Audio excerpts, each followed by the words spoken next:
Children of Time. This is a large book at 600 pages. There were 8 books inside, and there were sub-chapters within each book. I enjoyed it quite a bit, and the reason why I read it was because of the world building. It doesn't focus solely on the human race. There is another race of spiders that sounds strange, but it was really a unique take. I liked it a lot. It took me a while to read it. It was because the chapters were longer. I had trouble like putting it down and picking it back up. But either way, this focuses on the human race, kind of, but the human race gets set out on ARC ships from Earth.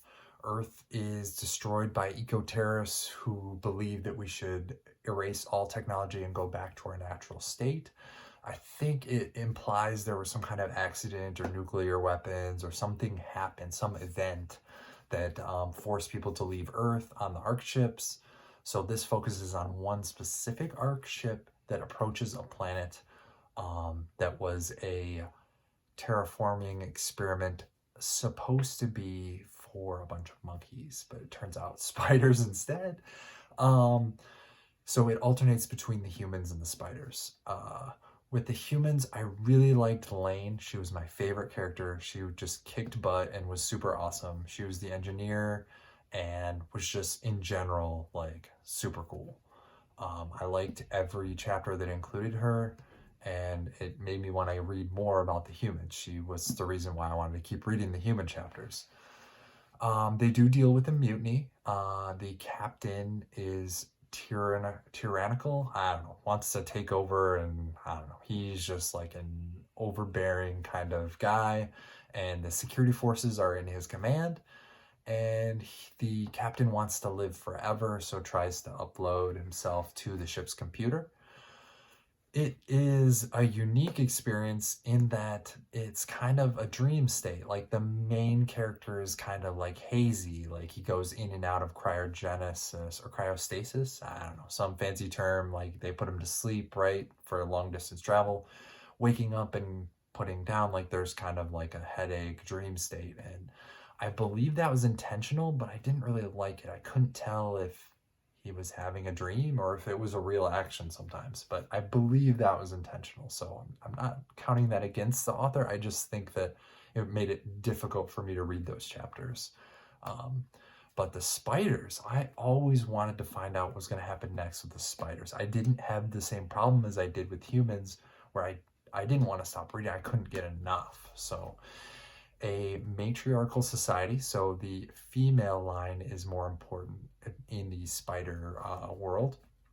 The experiment, the terraforming experiment, was a virus, and the virus improves all kinds of things: function, strength, speed, brain size, and also able to tell if others are infected with, like you could tell their body temperature and stuff like that. So all traits that were meant to promote development and enhance evolution. So after a few generations, it was supposed to be, to get the animals up to the level of humans, of thought and processing. So the spiders battle the ants. There are ants taking over, and I thought that was a unique situation, a neat, unique perspective. I really liked that part, how they handled it and what happened in the end, or in the middle, I guess. This is a long book, but yes, the spiders, they really had a neat society. There was like not clubs, but like different houses, almost like sororities, and you had to know people and have connections. I liked their memories and that they could store memories outside of their bodies and check them out like a library. That was really cool, really unique. And there was a quote in here, and it was, there's a problem with ignorance. That is the problem with ignorance. You can never know the extent of what you're ignorant about. So for me, like, the spiders didn't always use brute force. They did in the earlier stages, right? They haven't quite evolved, but as they go on, they get more devious and cleverer.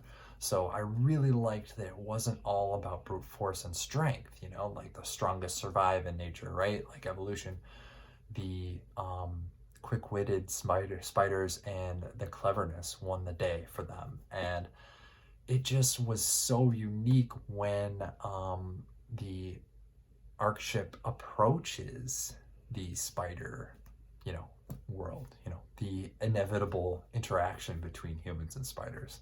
So this book, I actually picked it up by mistake. I thought it was John Scalzi's Old Man's War, but I was not disappointed.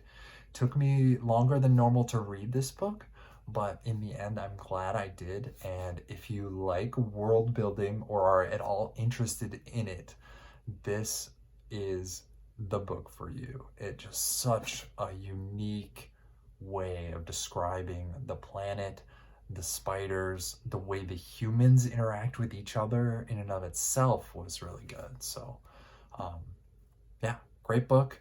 The chapters are a little long, but it's not a big deal. Enjoy the book and buy your books used if you can.